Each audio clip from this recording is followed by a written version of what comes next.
अनुभवी ज्ञानाला आधुनिक तंत्रज्ञानाची जोड, तत्पर उपचारांना माया ममतेची जोड. हे आहे कोल्हापुरातील Sai Sparsh children's hospital. Doctor Vyankatesh Taraksaband, doctor Vijay Gawade आणि डॉक्टर अमोल गिरवलकर यांचा प्रदीर्घ अनुभव आणि बालरोग क्षेत्रातील प्रावीण्य यामुळे साई स्पर्श हॉस्पिटल आहे 0 ते 18 वयोगटातील बालकांचं आरोग्य जपणारं विश्वासार्ह हॉस्पिटल.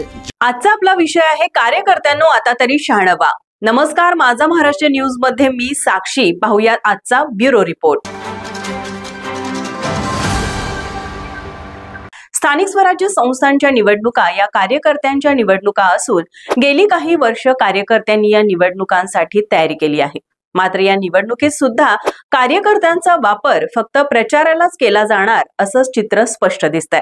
नेते मंडळींच्या एका हकेवर कार्यकर्ते काम करण्यासाठी सज्ज होतात, मात्र नेते मंडळी दिलेल्या शब्दाला जागत नाहीत. याचा प्रत्यय कागलमध्ये झालेल्या मुश्रीफ आणि घाटगे यांच्या अनपेक्षित युतीमुळे आला आहे.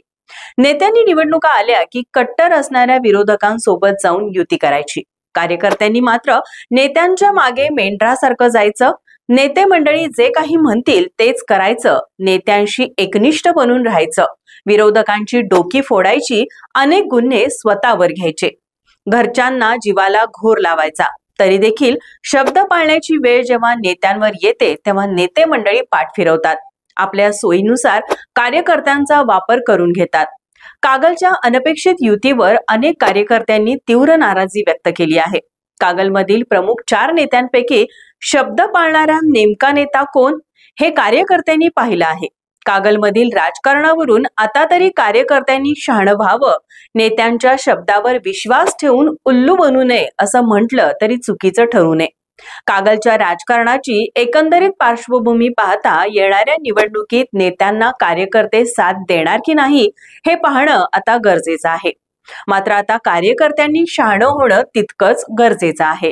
ताज्या घडामोडी पाहण्यासाठी माझा महाराष्ट्र न्यूजला आजच सबस्क्राईब करा.